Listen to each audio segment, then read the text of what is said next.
The highest tawheed is the tawheed al-dhawqi, experiential tawheed. It's not tawheed al-aqli. The kuffar can learn tawheed al-aqli. They can learn jawharat al-tawheed. Some of them know it better than a lot of Muslims. Really, Elgood wrote a commentary. He translated al-Nasafi, which is a complicated middle text in Maturidi Aqidah.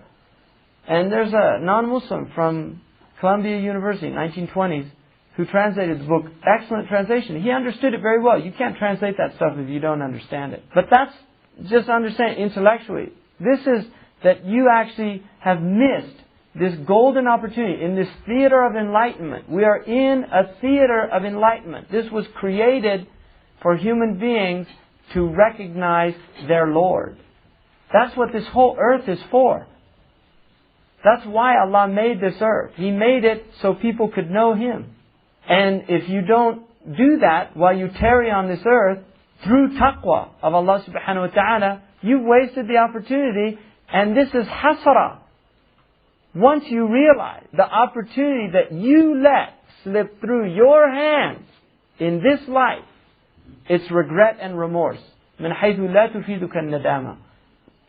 The nadama has no benefit. Your remorse is of no benefit. Once you leave this world, it's over. This is your opportunity right now. وَلِكُلٍّ مِّنْ هَذِهِ دَلِيلٌ يَطُولُ ذِكْرُهُ. Each one of these has proofs that would take a long time to explain, so he's not going to do it. Trust him. وَيُعْرَفُ فِي مَنِ اتصف بِالْمَعَاصِي أَمْرُهُ أَعَاذَنَا اللَّهُ تَعَالَى مِنْهَا وزجر قلوبنا آمين وجوارحنا عنها آمين فإنه الولي الكريم والعلي العظيم. So he says that he is known, the one who is qualified by his wrongs in his affair. He is known. ويعرف في من اتصف بالمعاصي أمره. These things are known in those who their lives are filled with disobedience to Allah. Those 10 things that he just mentioned, if you want to go see them, you can see them out there in the world. You can see them. The human degradation, the humiliation. You can see it in all these people out there, how they live their lives, the suffering that they go through. It's all because they're in a state of disobedience to Allah. There's no other reason. Their depression is all disobedience to Allah. All the sicknesses of their hearts, all these things, is all a result of disobedience. That's the bottom line. And then he says, may Allah protect us from this. May He prevent our hearts and our limbs from falling into it. He is the protector, the generous, the exalted, the magnified. And the third one, that was the second that we just covered. The first one was knowledge and the benefits of taqwa. The second was the blameworthy aspects of its opposite, which is disobedience and ignorance. The third one, al-ilmu bi tafasiliha ba'd al-ba'ith, which is knowledge in accordance with its particulars after the incentive for it has come.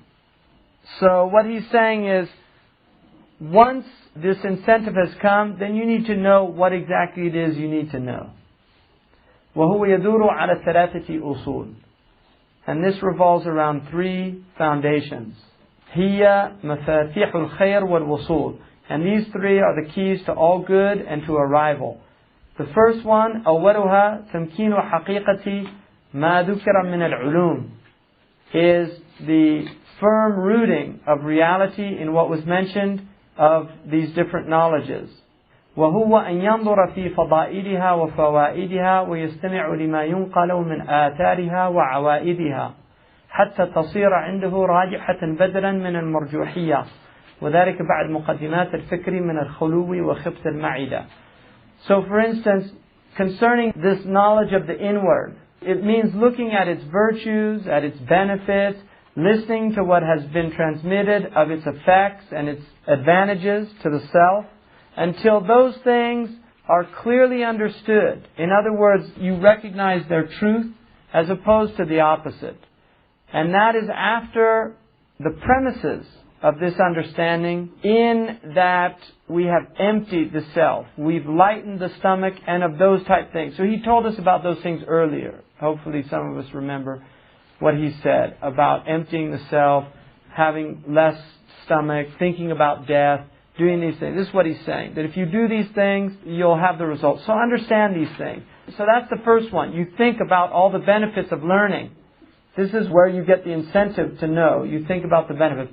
فَفَهْمْ ذَلِكَ. الثاني الالتفات لذنوبه حال التلبس به أو فقدها بكنه الهمة والنظر في مطلق التزكية وطلب الكمال. The second is becoming aware, looking at his wrong actions at the time that he's doing them, and the loss of those benefits by the nature of his spiritual aspiration, and looking into that, and then looking into tazkiyah and what it does in seeking perfection, kamal. So look at what happens in the two states. Look what happens when you actually do wrong actions, and then look what happens when you begin to do mujahada of the self and move away from wrong actions. Look at the different states. Look at your state where your heart is in a good state with Allah. Inshallah, there's people here just in being in this place, in doing mudawamah. Your state is not the same. You don't feel the same. This is the reality of doing these things. It does have an effect on our hearts. And then he said, فإن ذلك يلفته لنفسه تقبيحا لحاله بالنطق لما يراه من غيره قبيحا وتحسينا لما يراه من غيره حسنا وهو أعون لما جبلت عليه النفوس من طرب الاقتداء ولذلك أمر بصحبة الصالحين ونهي عن صحبة الفاسقين فافهم. So the second one, and furthermore, because this will cause the self to see the ugliness of his state and also of what he sees in other people, whether in good or bad states. So you can see it in other people. If you see other people that are in disobedience, you notice they have this similar state. Their faces are dark. Their conditions are similar. And then you look at the people, the salihin, and you look at them, and they look different. They behave differently. When tribulations come, they don't blow up. They don't lose their, mashallah, inna lillahi wa inna ilayhi raji'un. They have a different way of viewing the world. They're in a state of submission. And when you're around them, you realize that. Why is he different from you? The only reason he's different from you is because he's been working at it longer than you. You can get to that stage, and it takes time. It's a road, it's a path. The more remembrance of Allah you do, the more submission you enter into. The more submission you enter into, the more peace is in your heart. The more peace in your heart, the more it manifests in what you say, in what you do, and in just your state of being. And this is why we were commanded, because the nature of the souls is that they desire, looking at good people is better. It's more helpful than looking at ugly people. That's what he said. Because the souls, by their nature, desire to follow other people. What's happened in the world now is they have ad campaigns. And campaign is a military term. When you wage war, you call it a campaign. And this is what ad men do. They wage war on human beings through brainwashing them. And it's an assault. It's a constant assault. They bombard you with signs everywhere. So you start noticing everywhere there's signs of certain people. They put certain people up. Why do they put those people up? To make them heroes. Why do they want to make them heroes? Because those people are going to wear certain type of clothes. They're going to buy certain type of cars. They're going to drink certain type of drinks. And they want other people to imitate them. Because it's the nature of human beings. We imitate. Like Khalil Lassen says, you become the Manchurian consumer. There was a film back in the 60s called The Manchurian Candidate about a person brainwashed and he doesn't even know it. And he's programmed to do certain things with certain impulses. Somebody will call him and say one word. He leaves everything and he goes and he does all this stuff. The Manchurian Candidate. He says people now are Manchurian consumers. Experiments were done on them a long time ago when they were young, watching television, completely innocent, not having a defense mechanism, not being able to really assess what is right, what's wrong, not being able to critically analyze the messages being given to them. When they're 15 years old, they go to a film called Top Flight, and they see this actor, Tom Cruise, and he's presented as this hero, and he just happens to be wearing Ray-Bans, and at a certain point he'll look off into the wild blue yonder. And the camera will close in, and Ray-Ban will register in your subconscious. And then that same poor fellow, like a zombie, finds himself in a mall one day. And then he passes by and he sees all these glass sunglasses on the display. And he walks in. And then he sees Ray-Ban. And he pulls it down. And suddenly he puts them on. And somehow in his subconscious, he associates himself with Tom Cruise, who got this beautiful woman at the end of the program.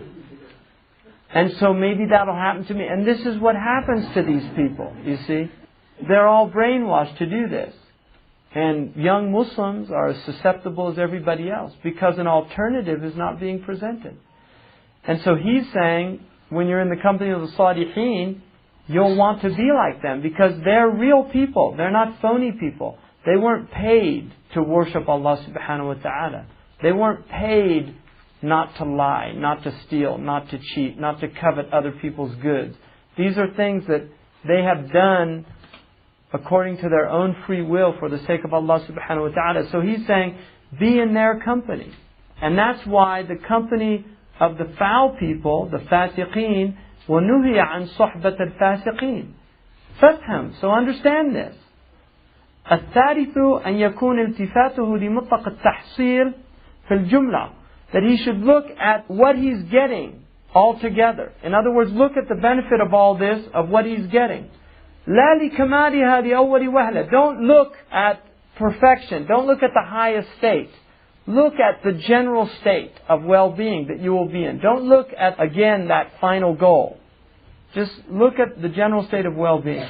لأن نظره إلى الكمال يدهشه, because looking at perfection will bewilder you. وأخذ بحقائق الأحكام لا ينعشه. And if you try to take all of the realities of this deen immediately, it won't energize you. You actually become wasted. ومن أراد الاتصال برأس ماله فليبدأ بالسماح في حاله.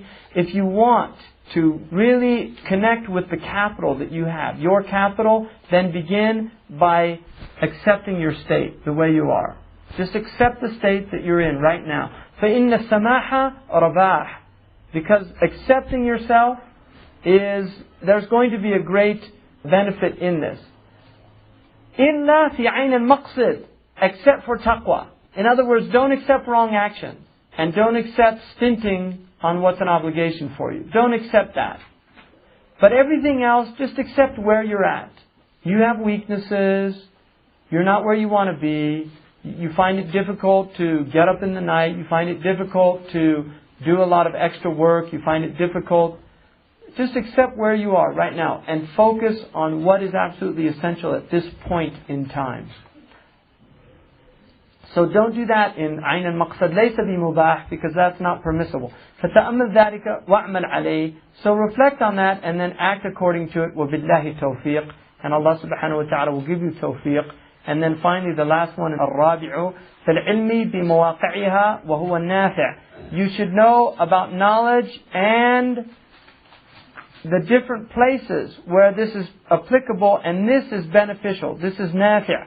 وهو أربعة أطراف يظهر في كلها الاعتدال والانحراف.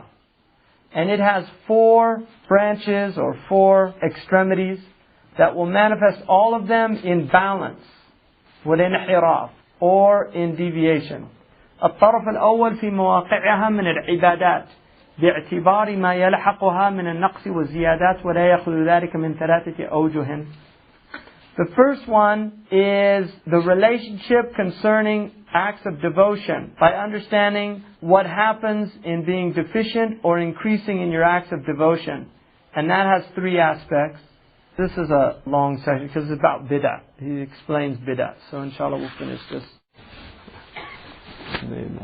جزا الله عنا سيدنا محمد صلى الله عليه وسلم ما هو أهله. جزا الله عنا سيدنا محمد صلى الله عليه وسلم ما هو أهله. جزا الله عنا سيدنا محمد صلى الله عليه وسلم ما هو أهله. سبحان ربك رب العزة عما يصفون والسلام على المرسلين والحمد لله رب العالمين. The reason I wanted to do 2 sessions is because I'd like to finish the book. أعوذ بالله من الشيطان الرجيم. بسم الله الرحمن الرحيم، والصلاة والسلام على سيدنا وحبيبنا محمد وعلى آله وصحابته أجمعين. اللهم لا علم إلا ما علمتنا إنك أنت العليم الحكيم. اللهم علمنا ما ينفعنا وانفعنا بما علمتنا وزدنا علما. اللهم افتح علينا حكمتك وانشر علينا رحمتك يا ذا الجلال والإكرام. وصل اللهم على سيدنا محمد وعلى آله الكرام. ولا حول ولا قوة إلا بالله العلي العظيم. ولا حول ولا قوة إلا بالله العلي العظيم. ولا حول ولا قوة إلا بالله العلي العظيم.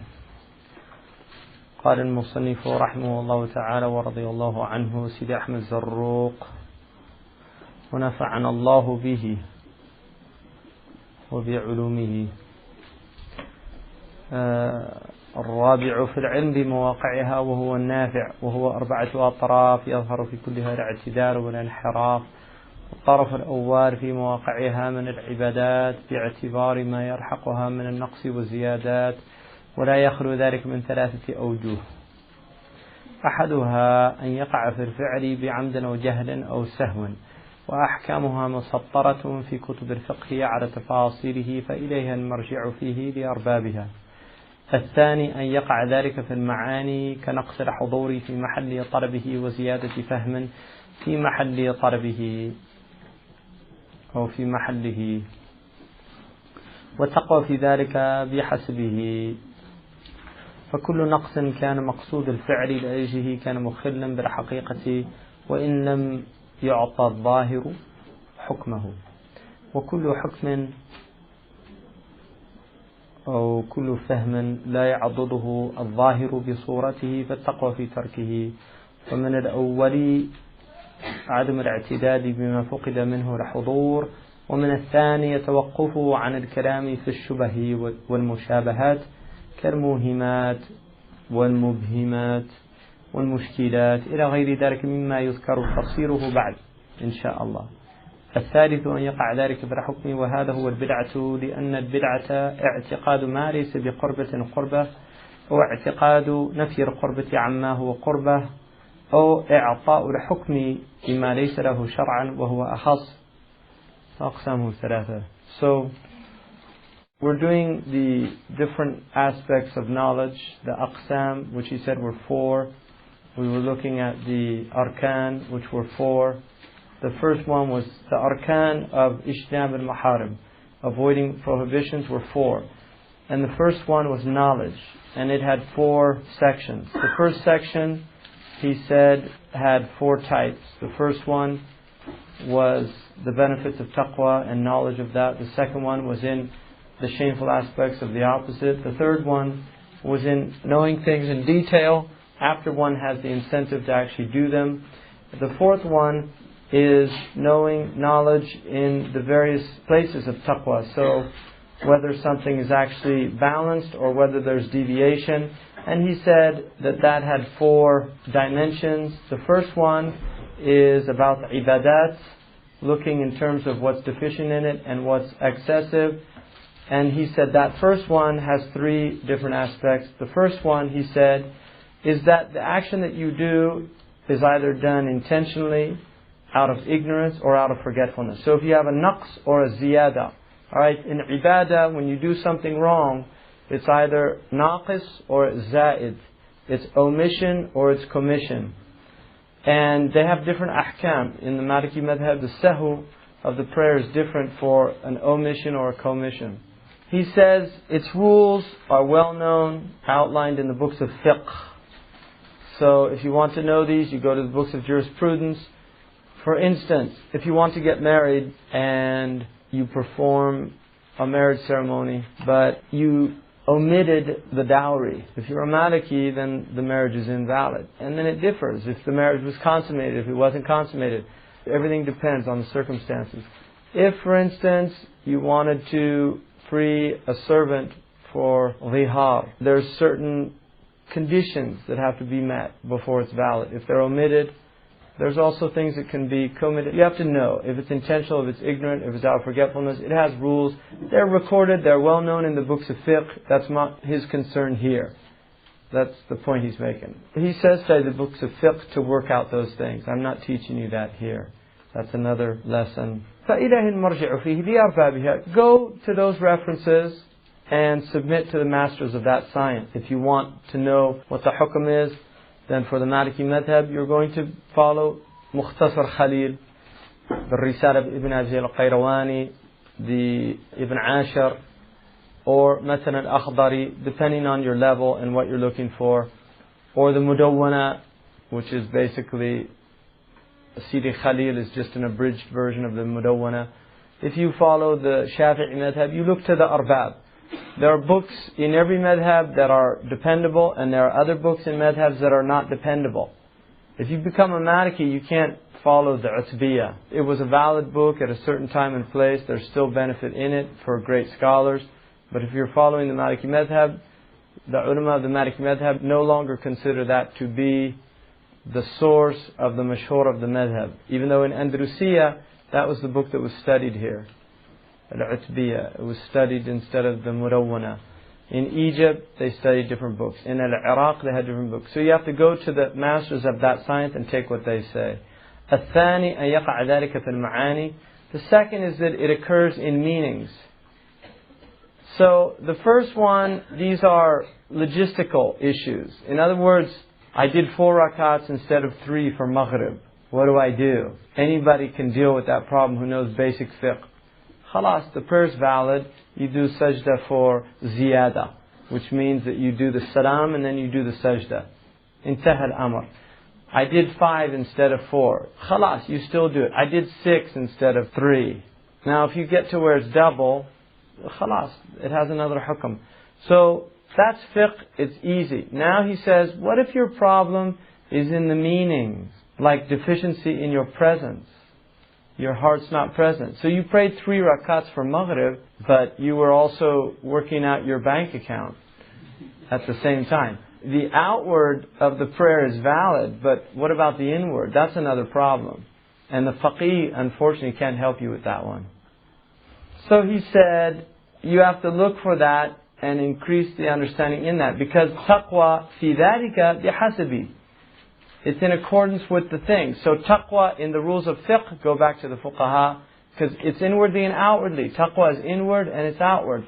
So the arbab of the inward are also different. They have a different set of criteria.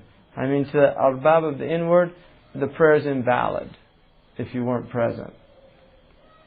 The fuqaha say it's valid if you were present for at least a moment. وَلَوْ لَحْظَةً. The fuqaha are more lenient of the outward than they are of the inward.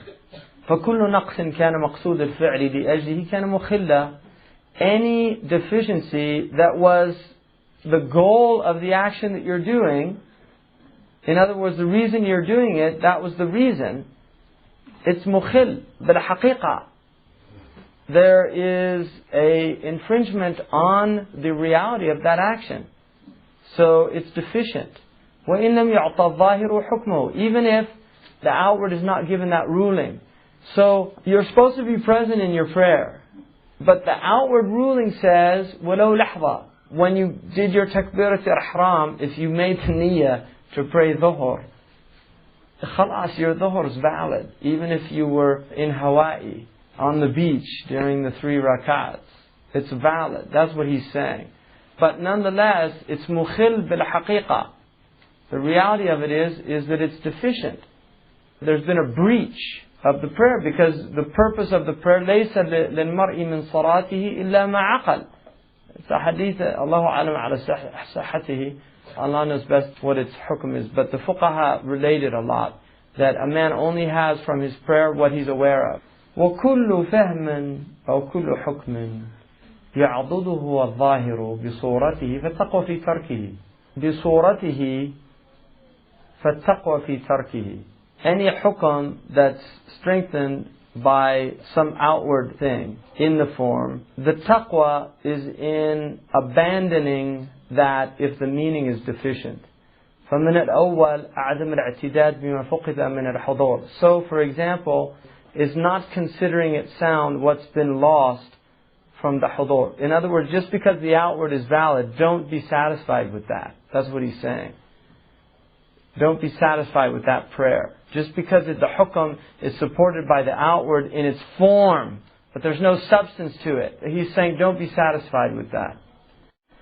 ومن الثاني التوقف عن الكلام في الشبه والمشابهات. The second of these, because what we're looking at here is there's naqs and increase, either decrease or increase in your worship, and these three aspects. The second now is التوقف عن الكلام في الشبه والمشابهات. Refusing to participate in conversation or speech about doubtful matters and hazy matters. Those things that have shubuhat, because there's a hadith, من اتقى الشبهات فقد استبرأ في دينه وعرضه. Whoever avoids shubuhat has maintained the innocence of his deen and his honor. So going into shubuhat, and this is an age of shubuhat. Everybody wants to talk about things that the Salaf never talked about. Nobody wants to learn fiqh. That always amazes me personally. Nobody wants to learn fiqh. People want to learn politics, they want to learn philosophy, they want to learn tawheed, and they don't really want to learn basic tawheed. They want to learn all the bizarre things about tawheed. It's a really interesting phenomenon. They're not satisfied with just learning what you're supposed to learn. Imam Malik radiallahu anhu hated strange things. كان يكره غريب العلم.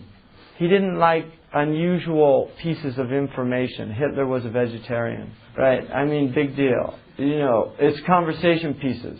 People that learn things to impress other people, whatever. Imam Malik hated that. One man said to him, أريد أن أطلب العلم. He said, خير وخير ما طلبت ما يوصلك من صباحك إلى مسائك.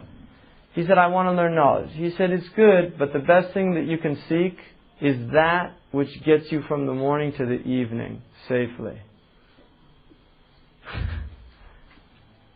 Learn to get through your day before you learn anything else.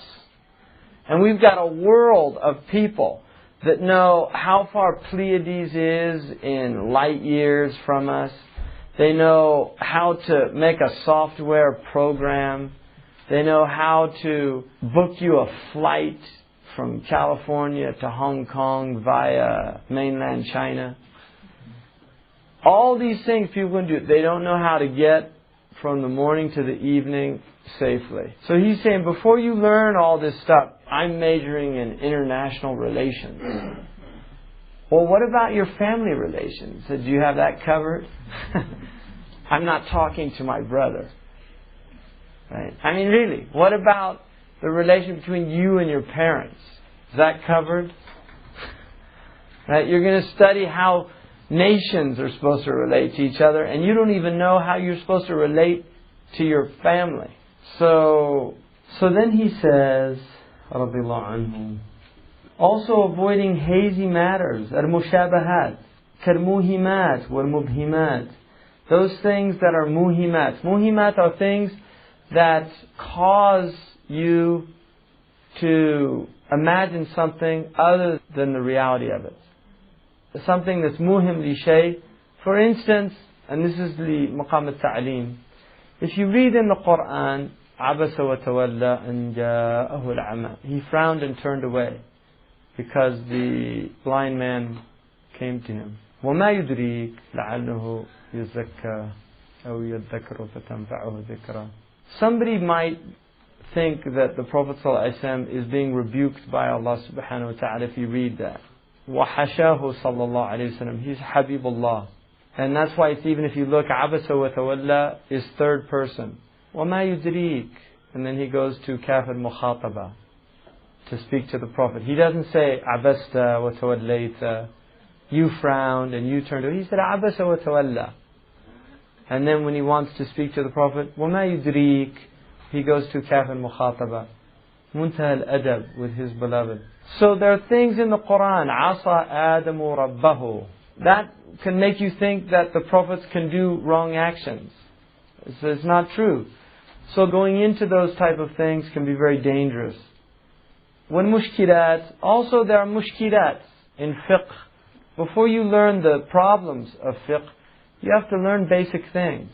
You'll see people talking about these bizarre, strange things that might never occur. And they don't know basic things like wudu.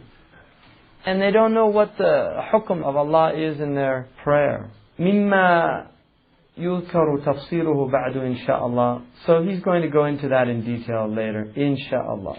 الثالث أن يقع ذلك في الحكم. The third is that occurs in the hukm itself. وهذا هو البدعة.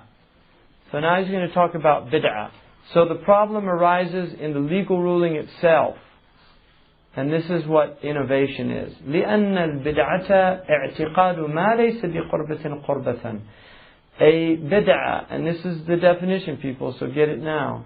An innovation, a bid'ah, is the belief that something is a devotional practice that's not. So you think that you're doing something that draws you near to Allah and it doesn't. Or اعتقاد نفي القربة عما هو قربة. Or to believe that something is not a devotional practice that is indeed a devotional practice. أو إعطاء الحكم لما ليس له شرعا وهو أخص.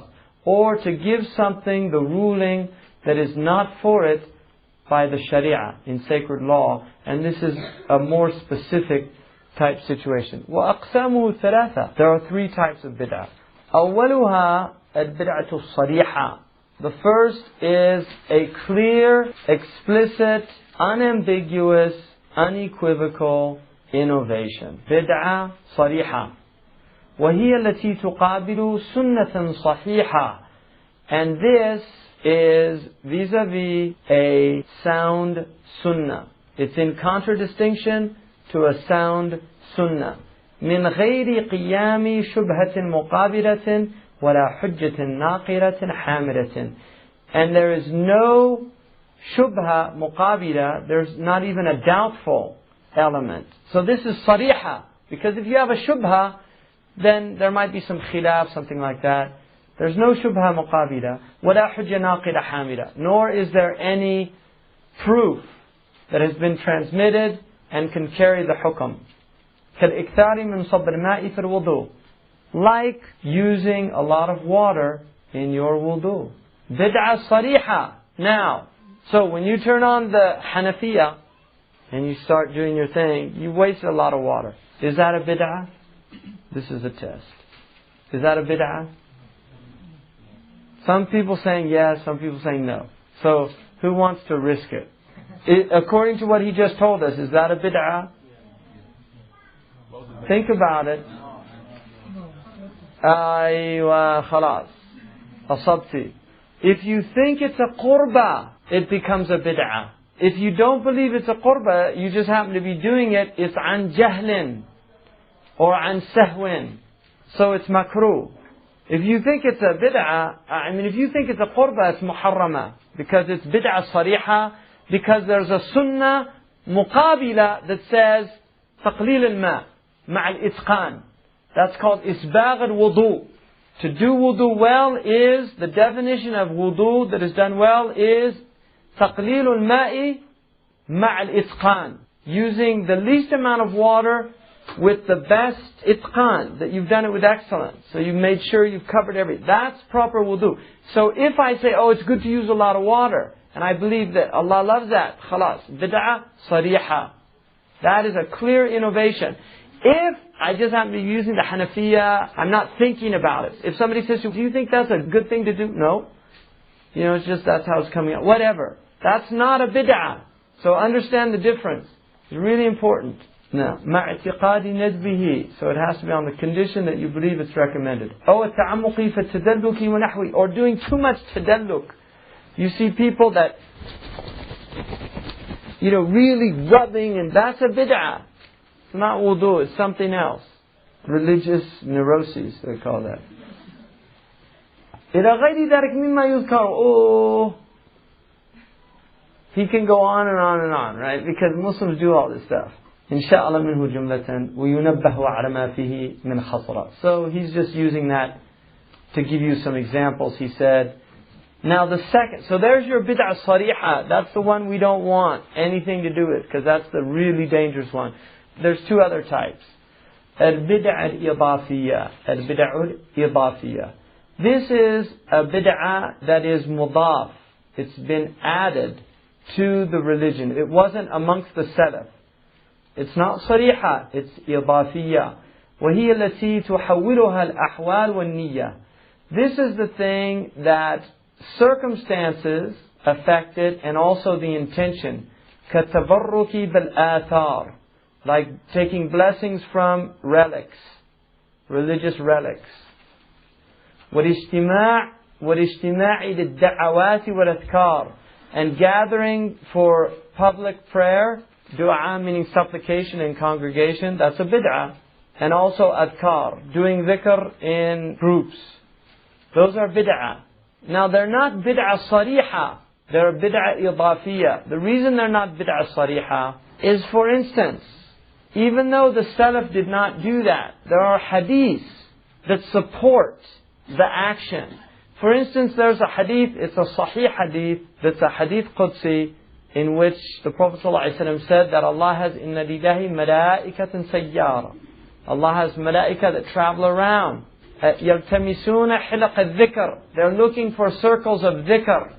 It's a sound hadith. When they come upon them, يَنزِلُونَ. They're flying over the earth. When they look down on the earth, like we see stars in the heaven, they see lights, not the artificial lights of cities.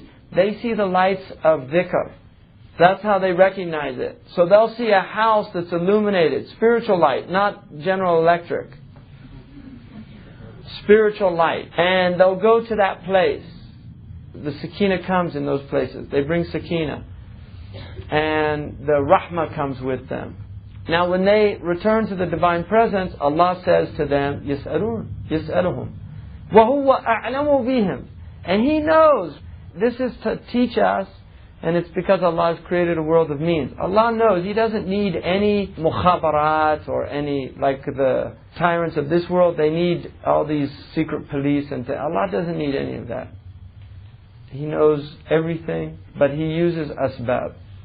So He asked them, what did you find my slaves? We found them يُسَبِّحُونَك وَيُهَلِّلُونَك وَيَحْمَدُونَك. They were saying Subhanallah, they were saying La ilaha illallah, they were saying Alhamdulillah. They were doing it in a circle. Now obviously there's some khilaf about were they doing it in one voice or were they doing it separately. So the Naqshbandis tend to take it that they do it separately. Right? So there are certain scholars that would say it's better to do it separately than do it from one voice. طيب. But لا ينافي الآخر. It doesn't neglect the other one or reject it. The same is true for the Quran.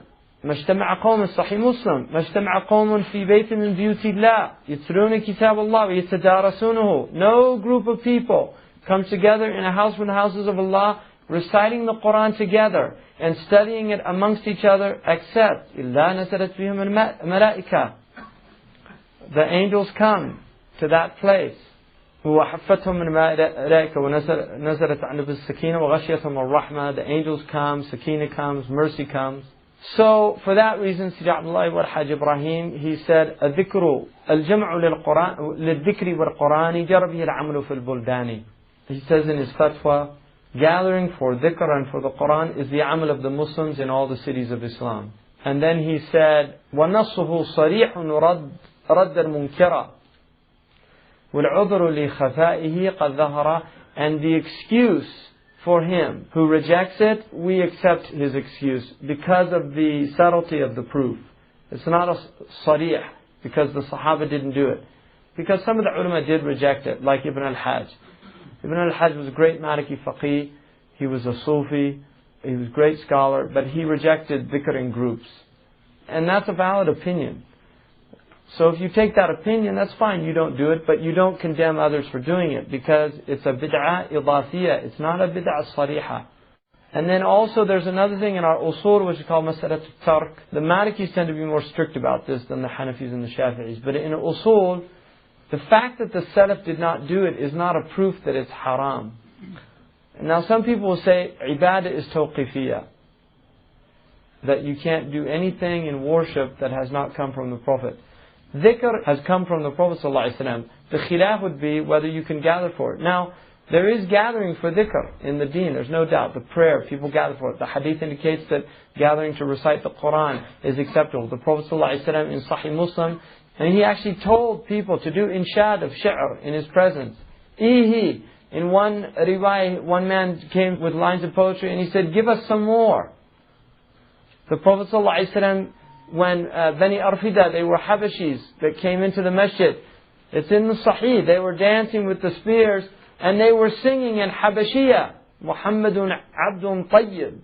That's what they were saying. Muhammad is a pure servant of Allah. That's what they were saying. And he said, Dunakum, Bani Arfida. He encouraged them. Shajja'ahum. Let's see some. There are many, many examples. The fuqaha have brought these things out. And that's why these things are dead issues. And the problem with the modern Muslims, and Muslims in the past as well, is that you're just dealing with people that have problems. And I guarantee you, most of the personalities that go around causing all this, there's similar characters in the Jewish religion doing the same thing to the Jews, and in the Christian religion doing the same thing to the Christians. I'm not joking. There really are. These are archetypal forms. And you find them in other religions.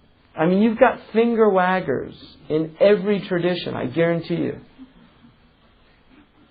Because I went to church, I remember them really clearly when I was a Christian. You can't do that. It's a character, it's a certain type of personality. And it's not the spirit of the Prophet ﷺ. He was very gentle with people. If indeed people are doing some things wrong, the point is not to wag fingers at them. And the sad thing about it is you can find hadiths about being towards the fasiq. And that's what they do. They look at all the hadiths that have to do with shiddah. The Prophet ﷺ, a man came to the Prophet ﷺ and he said, Assalamu alaikum, walam yurud alayhi as-salam. He didn't give him the salam back. And the man was very upset. He went to some of the Sahaba and he said, I said salam to the Prophet, he didn't give me salam. He said, لَعَلَّكَ تَمْلِكُ خَاتِمًا مِنْ ذَهَبٍ. Maybe you have a ring from gold on you. And he indeed had one. And then he took it off, went back, and the Prophet ﷺ greeted him with salam. They'll use those hadiths to justify. And those hadiths are very particular hadiths. The point is, it takes a long time to get to the point where you can really understand all of these hadiths in their proper context. That's what hikmah is. That's what hikmah is. And it takes a long time. So what do you do in the meantime? I mean, this is a question. It's a real question. What do you do in the meantime? In the meantime, the first thing, عَلَيْكُمْ أَنفُسُكُمْ. You have to take care of your souls. Really, you really do. I mean, we have to rectify our souls and we have to learn this. And then, khalas, if we make mistakes, but there's some basic things that you need to know. And this is certainly useful. So, the third type is البدعة الخلافية وهي باعتبار الملاحظات الأصلية فكل إمام فهم من الشريعة أصلا بنى عليه.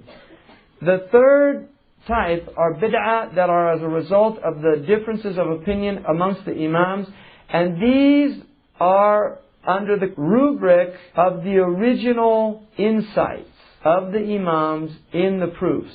So every imam understood something from the sacred law as a principle, a foundation that he built upon. وَنَسَبَ الْحُكْمَ الَّذِي يَقْتَفِيهِ إِلَيْهِ. And he attributed the sacred ruling that he derived or arrived at through his ijtihad, obviously, to that principle that he was following. فَلِذَلِكَ تَجِدُ أَحَدَهُمْ رُبَّمَا قَالَ بِسُنِّيَّةِ مَا قَالَ صَاحِبُهُ بِابْتِدَاعِهِ. So he says that something is sunnah, and his companion, another scholar, says it's not sunnah at all, it's a bid'ah. Like Imam Malik, in his madhab, it's a bid'ah makruha for the imam to say a dua after the prayer. That's bid'ah makruha in the Maliki madhab. In the Hanafi madhab, it's manduba. وَالْمُخْتَلِفْ فِيهِ لَا يُنْكَرُ. If it's agreed upon that something's a bid'ah, all the imams are in agreement. You can do all the inkar if you want and tell people, and it's better to be nice, but you can even be harsh if you want to. Alright, it's always better to be nice. But you can even be harsh if you have real ghairah for the deen. Sayyidina Umar, if he saw something, he was harsh. But if it's mukhtalif fihi, leave the poor man alone. Really, leave him alone. He might not know the dalil. And that's a blameworthy state. There's no doubt. It's blameworthy. It's always better to know what you're doing, to base it on knowledge. But you have to know indeed that it's a bid'ah mujma' ala tahrimiha. Even bid'ah makruha, is something that you're supposed to do it with lutf, because technically he's not doing something that causes any punishment. He'll get a reward for leaving, and you can tell him, Ya akhi, it's not sunnah. Like in Maliki madhab, it's a bid'ah to shake hands after the prayer. I mean, most of the Malikis don't follow these things anymore. But it really is. I mean, the Maghribis, khalas, they all do dua, the Imam does dua, everybody does dua. Ibn Abi Jamra in Andalusia, he refused to do dua. But the urf in Andalusia was to do dua after the prayer. He refused, because he said it was a bid'ah. But it's bid'ah khilafiyah. Had he been in Sham, he wouldn't have rejected the Hanafis who made dua, because he was a faqih. So if they're Malikis, yes, you can tell them, that's a bid'ah according to our Imam. Tayyib. The person can say, I know, but, the mutaakhirun tasahhalu fi hadha al-amr. So then he said, now please, listen to this next part and really understand it, because this is very helpful. وَلَيْسَ أَحَدُهُمَا بِمُبْتَدِعٍ. Neither of them are mubtadi'. So one says this is a bid'ah, the other says it's a sunnah, and this actually occurs. Imam Malik radiallahu anhu said to do your siwak in the prayer line is a bid'ah makruha. Some of the other imams said it's a sunnah. Neither of them are mubtadi'. These are their understandings. So, لِتَمَسُّكِهِ بِالْحَقِّ وَاتِّبَاعِهِ. He's only clinging to what he understands the truth to be. And this is the beauty of our teaching, wallahi. This is the beauty of Islam. This is one of the greatest things that we should be proud of. That our ummah realized that truth is filtered through human understanding. And nobody, with the exception of prophets, have a monopoly on truth. Truth is filtered through human understanding. It's really important to understand. The only person that is ma'soom is the Messenger of Allah sallallahu alaihi wasallam. Now listen to what he says. وَلَوْ قِيلَ بِذَلِكَ لَلَزِمَ تَبْدِيعُ كَافَّةَ الْأَئِمَّةِ. And in a nuskha, كَافَّةَ الْأُمَّةِ. If we indeed said that one of them was a mubtadi', then it means all of the imams are mubtadi'. We'd have to say all of the imams are mubtadi'un.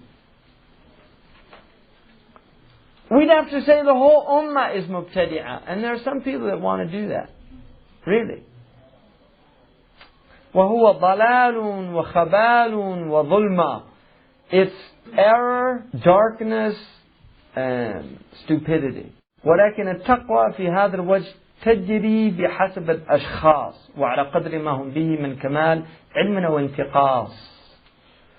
He says taqwa here, in this aspect that he's speaking about, is in accordance with the states of people and based upon the perfectedness of their knowledge and also of the deficiencies of their knowledge. So this is going to be dependent on different people. Not everybody will be the same in this. Some people are at a high maqam. For instance, Murabt al-Hajj, just to give you an example. He has absolute adherence to the sunnah. And that's his maqam. But he doesn't make rejection of other people that do things. For instance, they used to do group dhikr amongst his tribe. When he became the sheikh of that tribe, he stopped it all. If you ask him, what's the hukum of group dhikr? Mubah. He doesn't say it's haram. He doesn't even say it's a bid'ah makruha. He says it's permissible. وَقَدْ يُنْدَبْ. Maybe it's recommended for certain people. He doesn't do it. Why? Because he follows the Maliki madhab in tark. If the Salaf, that first community, didn't do something, he doesn't do it. And that's his maqam. You can't apply that maqam to everybody. That's his maqam. So it's just, people are different. They're at different levels, and you can't apply the same levels to everybody. The Sahaba, one of the things about coming together to remember Allah, to read the Quran, is it's a support system. It's a group support. In Morocco, they do the Hizb of Quran after every prayer. After Maghrib and Fajr. Every month, according to the lunar month. So if they're in the 16th, Jews, they know it's the 16th day of the month, the lunar month. So they do it every year. They do 12 khatma every year. In every single mosque in Morocco that has a major they do that. In Morocco, the Quran, there's khatam of Quran hundreds of thousands of times a year. Now, that was a bid'ah that the Muwahidun started. Ibn al-Hajj condemned it. And he was a Fasi, al-Abdari, al-Maliki. He's a great faqih. He said it's a bid'ah and it's better tarqwa. Now there's a lot of people who say that. But the truth is, millions of Moroccans, millions, have memorized the Quran from that sunnah since the Muwahideen started it. Millions. And I know personally several people that that's how they memorized the Quran. Because they did mudawama every single day, twice a day, till they got to the point where they could do it without looking at the mushaf after like 10 years. That's the way they memorized Quran. So given the fact that it's a bid'ah idafiyah, and there is a dalil for it in the hadith, مجتمع قوم في بيت من بيوت الله يتلون كتاب الله. That's a dalil for it. So that's what he's saying. People are different. Be aware of that. وَالنَّاسُ ثَلَاثَةً. There's three types of people. How did he work this all out? He's from Fez too. We're talking about Fez. He was a Fazi. عالم يدرك وجوه الترجيح فيتعين أخذه بالأرجح أبدا ويوثر منه الأحوط لأنه بساط السلامة دون وقوف في محل الجواز والإجزاء فقط. The first type is a scholar who understands the various aspects of juristic preference. In other words, when you prefer one proof over another proof, one ruling over another ruling. And that's called mujtahid murajjah. It's a very high level of ijtihad. Ijtihad goes like this. You have mujtahid muttaq, Abu Hanifa, Sufyan, Imam Malik, Imam Shafi'i, Imam Ahmad, Imam al-Awza'i, Imam al-Thawri, many mujtahidun muttaqun. They had their own usul. Each one of them had their own methodology for deriving rulings. And they had to follow that methodology. Imam Shafi'i was initially a Maliki. He reached a certain level of knowledge. He could no longer legitimately, in order to be true to himself, to his understanding, he could no longer imitate Imam Malik in certain rulings. So he began to disagree with him with adab. He always called him his teacher. He always called him hujjah. He always had adab, but he disagreed with him. Because he's mujtahid mutlaq. The second type of mujtahid is called mujtahid muqayyad. Somebody who works within the usul of an imam, but he himself is capable of deriving his own rulings. Like Ibn al-Qasim in the Maliki madhab, or Ibn Wahb, or Ibn al-Mawaz. The third type is called mujtahid murajjih. And this is somebody who has the ability to prefer rulings of some imams over others, outside of the mashhur. So for instance, Qadi Abu Bakr ibn al-Arabi of the Malikis was murajjih. He preferred to hold his hands here than to hold them at the side. He preferred that. Ibn Abd al-Barr, just to give you an example. In the Maliki madhab, you don't raise your hands after the takbirat al-ihram. You don't raise your hands when you come out of ruku', nor in the Hanafi madhab. There's a hadith that says the Prophet ﷺ did that, that's related by several of the great Sahaba. It's a very strong hadith. Ibn Abd al-Barr preferred that position because he was murajjih in the madhab. He preferred that position. And he used to mention that. Somebody asked him, why don't you do it if you prefer it? He said, because we're in Andalus and I don't want to disagree with my teachers in an area that has a lot of room. In other words, it's not an essential aspect of the prayer. It's from the hayat. It's not mentioned amongst the sunan. It's mentioned amongst the lesser mandubat. It's from the hayat. And he said, why should I do this thing that's not essential to my prayer? I don't have to do sahu if I leave it. And everybody in my town doesn't do it. Everybody's going to look at me while I pray. And I'm being different. Now, it's interesting. There's actually people that want to do that. They want to do something that's different so that people look at them. Because that's what they want. This is a disease in the heart. Khalif tu'raf, the Arabs say. It's a proverb. Be different and you'll become well known. The fourth type of mujtahid is mujtahid fatwa. Somebody who cannot make tarjih, but he can make fatwa. If a new issue comes up, he has the ability to derive a ruling. And then the last one is Mufti al-Mashhur. It's a muqallid who's learned fiqh, and he can give you the dominant opinion of the school. But he's not allowed to, for instance, give you a weak opinion. A mujtahid ifta can do that. If you come to them with a specific problem, they can tell you, you can do this. Even though it's a weak position in the madhab, because they have the ability to make that ijtihad. And then the lowest level is the awam, which is just people, common people, that don't have any knowledge, and they have to follow the ulama. So he said, and also it's an obligation for these people to take the strongest dalil always, the most preferred dalil, and to prefer from those proofs the most cautious position. Because this is the ground of safety, without being concerned about the permissibility or the rewards from that. Because some people are only concerned, not the rewards, but whether it fulfills the requirement or not. Some people, when they look at the hukm, they're only interested in, is it permissible and does it fulfill the requirement? This is not talking about that. This is, what's the safest position? What's the soundest position? What's the most cautious position? And this is maqam al-wara'. And for the big ulama, this is what they should follow. وَلِهَذَا كَانَ كَثِيرٌ مِنَ الْأَئِمَّةِ يَأْخُذُ بِخِلَافِ مَا يُفْتِي بِهِ. Some people find this really difficult to understand.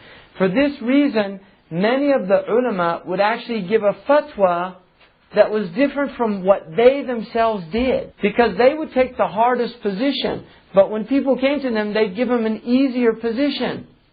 Or they would take the preferred dalil. For instance, you have holding the hands at the side, which is called sadal in the Maliki madhab. There are Malikis that prayed with their hands, with qabd in their houses. But when they went outside, they prayed with the sadal. Why did they do that? Because they did not want to make tashwish ala al-awam. Because the dominant opinion of the Maliki school is that you hold your hands at your sides in the prayer. And they have their proofs. People who say there's no proof for that are lying. The people who say that Imam Malik had his arms pulled out, those are all lies. That is a lie. The reason I say it's a lie in Sharia is whether it's intentional or unintentional. And كَفَى بِالْمَرْءِ كَذِبًا أَنْ يُحَدِّثَ بِكُلِّ مَا سَمِعَ. It's enough that a person tells a lie, but he tells everything he hears. People forget that. I mean, kadhab is a horrible thing. And people should be really careful about what they say, especially about the imams, because they really don't know these things. Then he said, فَيَحْمَلُ نَفْسُهُ عَلَى الْأَقْوَى وَغَيْرُهُ عَلَى وُجُوهِ الرِّفْقِ إِلَّا مَنْ عَلِمَ مِنْهُ مِثْلَ الَّذِي عَلِمَ مِنْ نَفْسِهِ وَاللَّهُ أَعْلَمُ. So for that reason, he forces himself to do the more difficult or the stronger position, and for other people he finds those aspects that are easy, that facilitate for him, unless he knows that that person is capable of doing the same thing that he can do. So if he can see this is a wari', this is a person that really wants the strongest position, he'll give him the fatwa in accordance with that. Wallahu a'lam.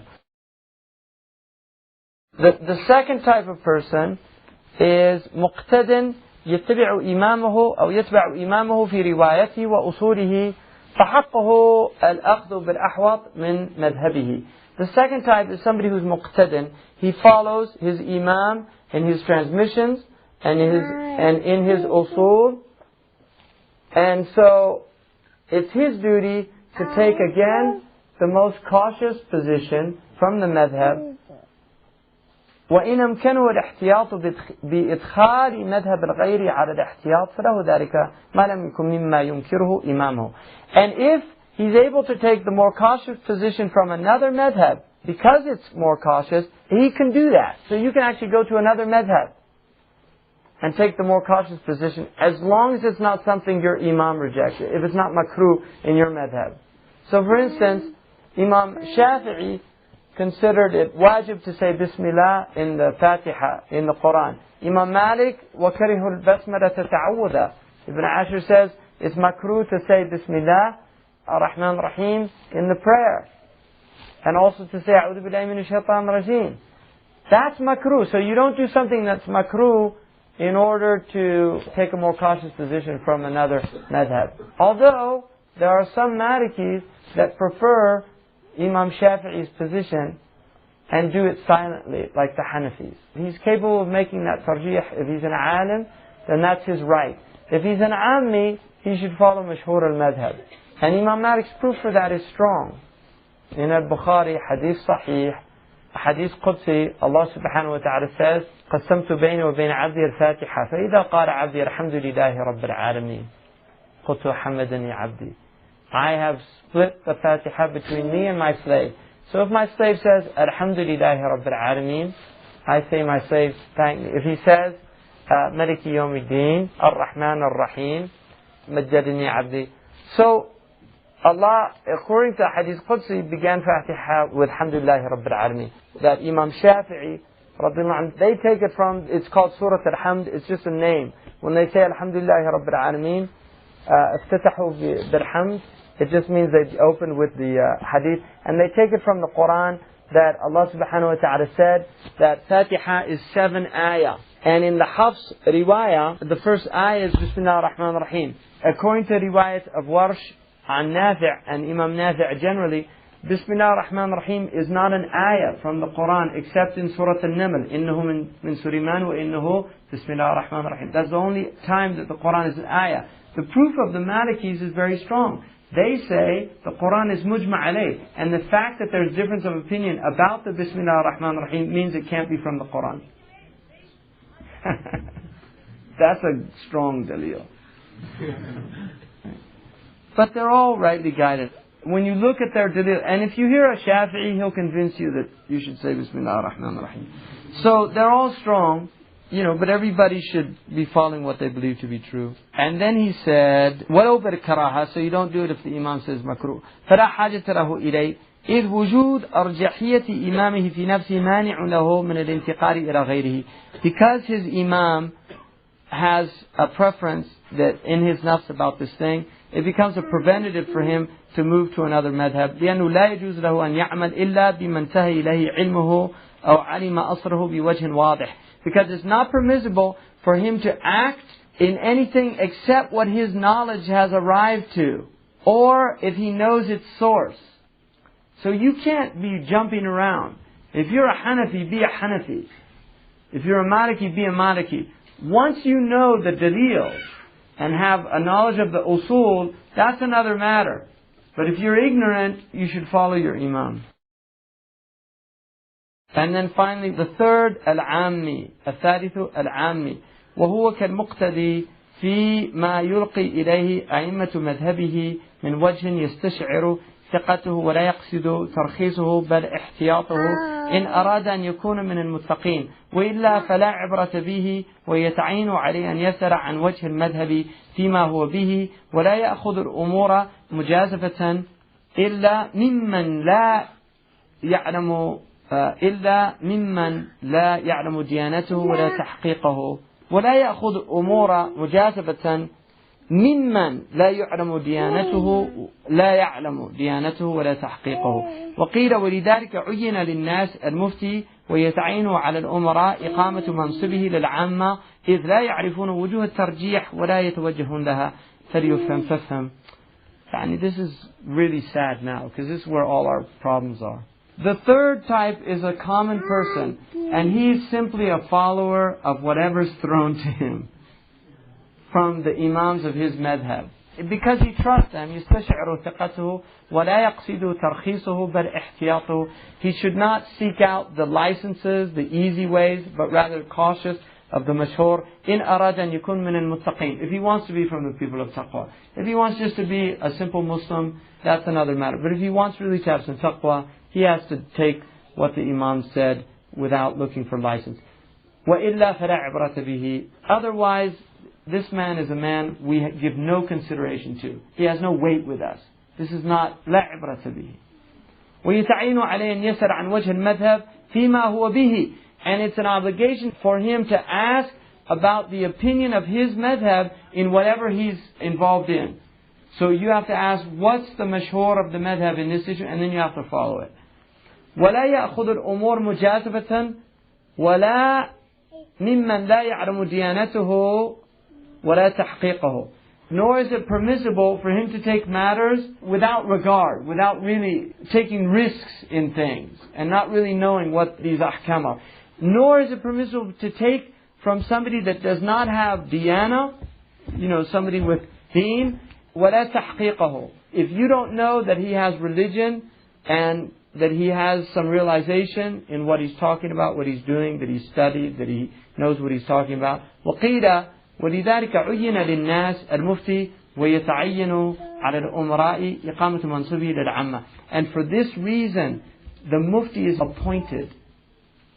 See, the Khalifa is supposed to appoint the muftis. And that's what happened in the Prophet's city, sallallahu alayhi wa sallam. Umar radiallahu anhu was a qadi. So people knew where to go. There were less than 10 of the Sahaba that were known for fatwa. Abu Huraira, despite his great position in knowledge, gave very few fatwas. He was not from the people of Ibta. He does give some fatwa, but not many. The muftis were Ibn Mas'ud radiallahu anhu, Mu'adh bin Jabal, Ibn Abbas radiallahu anhu, Ibn Umar bin al-Khattab, Aisha radiallahu anha was a muftiya. Because people don't know. He says this is an obligation incumbent upon the rulers to fulfill this position for the simple people, because they don't know who's right and who's wrong. It's confusing. وَلَا يَتَوَجَّهُونَ لَهَا. And by their nature, they don't tend to really investigate things. Common people. They'll just, طيب, give me a fatwa. ماشي الحال. شنو هي المشكلة? What's the problem? مشيها من هون للهون مشيها. Just make it walk. That's what the Syrians say, make it walk.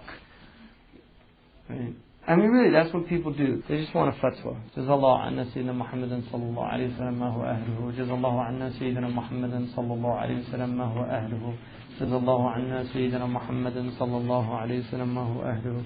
Subhana rabbika rabbil izzati amma yasifun. Wassalamun ala al-mursaleen walhamdulillahi rabbil alameen.